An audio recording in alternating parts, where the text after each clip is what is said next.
Hola amigos, ¿cómo están? Espero se encuentren muy bien. Yo soy Daniela Montañez. Bienvenidos a mi canal y a un nuevo episodio de Historias que valen la pena contar, donde damos voz a historias que merecen ser escuchadas. Te invito a suscribirte y activar la campanita de notificaciones para que YouTube te avise cuando subo video. Hoy les traigo una historia que ocurrió en México. Y recuerden que cada historia tiene su propio valor y su propia lección. Los invito a que se unan a mí para iniciar con esta historia. En 2017, México vivía un momento de cambio social, con una creciente movilización para promover la igualdad y la seguridad de las mujeres. Y es por eso que hoy hablaremos de la historia de Victoria Salas, una joven que fue víctima el 1 de septiembre del 2017, en el Hotel Novocuapa, ubicado en la colonia Tenorios, en México, y posteriormente encontrada al día siguiente, 2 de septiembre.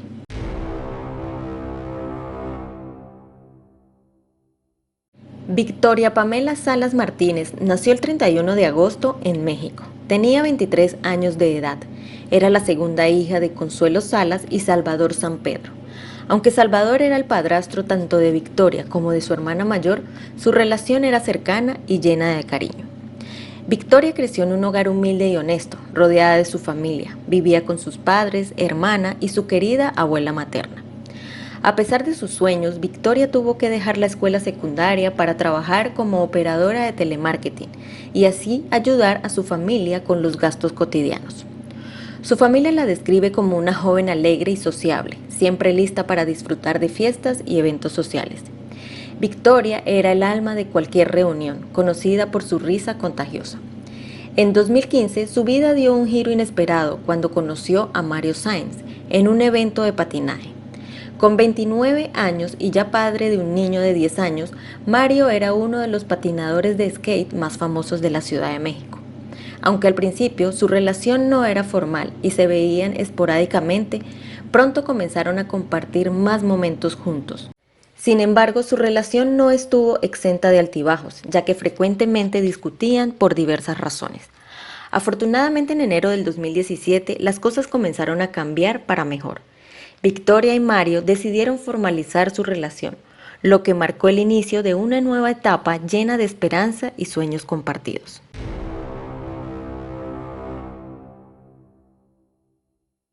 Según las investigaciones, el 31 de agosto era un día especial, el cumpleaños de Victoria. Sin embargo, a pesar de la celebración, tenía que ir a trabajar como de costumbre. Esa noche con alegría le avisó a su mamá, la señora Consuelo, que saldría con Mario para festejar su cumpleaños. La señora Consuelo decidió esperarla, pero la noche avanzó y Victoria no regresó a casa. Al día siguiente sus padres intentaron comunicarse con ella y tras varios intentos, Victoria finalmente les dijo que se encontraba en Cocoyoc, un centro turístico en Morelos, y que ese mismo día regresarían a casa. Pero tristemente esa noche tampoco volvió. El 2 de septiembre, la vida de la familia Salas dio un giro inesperado. Encontraron el cuerpo de Victoria en el Hotel Novocuapa. Según los empleados del hotel, Victoria y Mario habían ingresado en la noche del 1 de septiembre. Habían pedido cena y bebidas y aparentemente pasaron la noche juntos. Aproximadamente a las 5:30 de la mañana del 2 de septiembre, Mario salió del hotel, informando en recepción que su acompañante se quedaría más tiempo. Sin embargo, a medida que las horas pasaban y nadie salía de la habitación, los empleados decidieron entrar para avisarle que ya se le había agotado el tiempo para realizar el check-out. Además que debían hacer la limpieza de la habitación, pero lo que encontraron fue devastador. Victoria estaba sin vida debajo de la regadera, donde le caía el agua hirviendo. De inmediato llamaron a la policía. Al llegar las autoridades confirmaron que Victoria presentaba signos de violencia, una herida en el cuello, otra en el seno y su piel mostraba quemaduras por el agua caliente. Fue un momento desgarrador cuando la policía notificó a sus padres sobre lo que había ocurrido.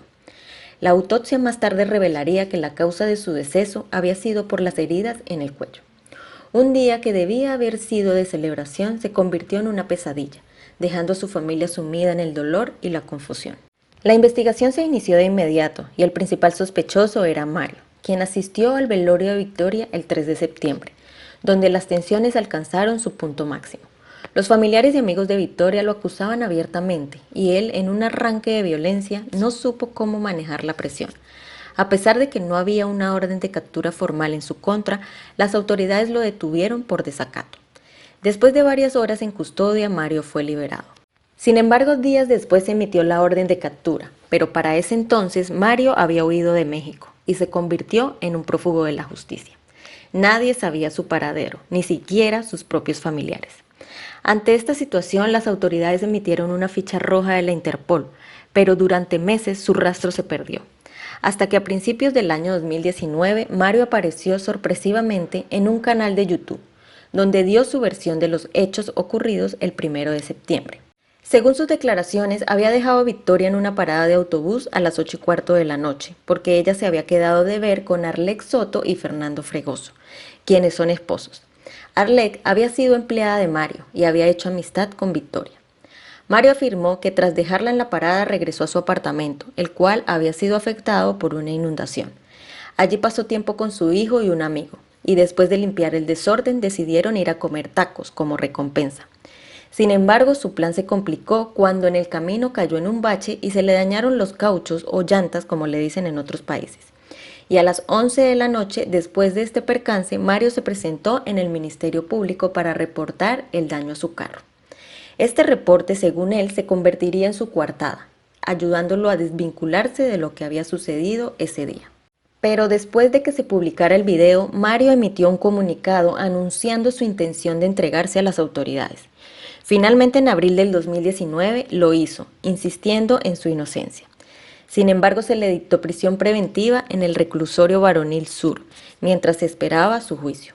El 2 de septiembre del 2019 marcó un triste aniversario, 2 años desde el día de los hechos, a pesar de que la búsqueda de justicia aún estaba lejos de concluir y Mario Sáenz seguía sin una sentencia. Familiares y amigos de Victoria decidieron que no podían permanecer en silencio. Organizaron una emotiva marcha que partió del hotel donde se encontró su cuerpo y se dirigió hacia el bar donde Victoria había celebrado su último cumpleaños. Con pancartas en mano y el corazón lleno de dolor, alzaron sus voces pidiendo justicia. Sabían que aunque su esfuerzo era crucial, nada podría devolverles a Victoria. Sin embargo, su lucha era un símbolo de esperanza y resistencia, un recordatorio de que su memoria vivía en cada uno de ellos. A lo largo de estos 2 años, la investigación había enfrentado obstáculos significativos, estancándose en una lucha que parecía interminable. Mientras tanto, Mario seguía tras las rejas, pero el camino hacia una resolución se sentía cada vez más lejano. La marcha no solo fue un acto de conmemoración, sino también un grito colectivo que resonó en la comunidad, exigiendo que se hiciera justicia por una vida truncada y recordando a todos la importancia de luchar contra la violencia de género. El 4 de febrero del 2022 se produjo un momento decisivo en el caso de Victoria. Mario Sáenz fue declarado culpable de su feminicidio. La evidencia incluía una serie de videos que lo mostraban entrando y saliendo del hotel esa noche, y lo vinculaban directamente. Sin embargo, la sentencia aún no había sido dictada, dejando a la comunidad en un estado de expectativa. Solo unos días después, el 8 de febrero, los familiares y amigos de Mario organizaron la primera marcha nacional por la libertad de los falsos culpables.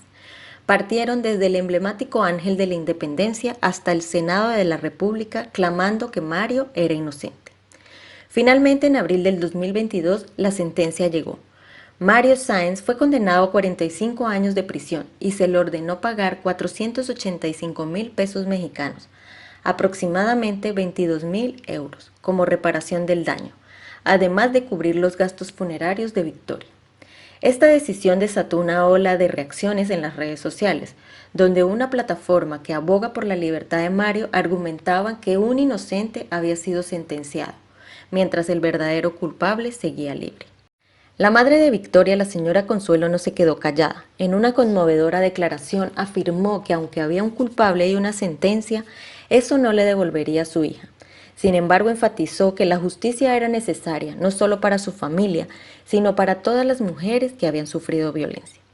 En contraste, la madre de Mario se comprometió a seguir luchando por su libertad, anunciando que presentaría una apelación, pero la sentencia fue ratificada nuevamente el 1 de diciembre del 2022, cerrando un capítulo en la lucha por justicia en este complejo caso. Y bueno amigos, así llegamos al final de la historia de hoy, un relato que nos deja con un profundo sentimiento de indignación, al igual que muchos otros que hemos compartido. Lo que le sucedió a Victoria tras varios años de lucha para la familia hubo justicia, además de ser un recordatorio de que cada caso de violencia de género no solo afecta a la víctima, sino también a muchas personas a su alrededor, provocando un ciclo de dolor y lucha por la verdad y justicia. Nos vemos en un próximo videito, amigos. Les agradezco mucho por acompañarnos en esta entrega. Si disfrutaron del contenido y les pareció interesante e informativo, no olviden darle un me gusta. También me gustaría conocer sus opiniones sobre este caso. No duden en dejar sus comentarios, siempre con respeto hacia las víctimas y sus familias. Su apoyo nos ayuda a seguir creando contenido que promueve la reflexión y sobre todo conciencia. Al final del video he preparado un pequeño homenaje en honor a la memoria de Victoria. Que Dios los bendiga a todos y hasta la próxima. Adiós.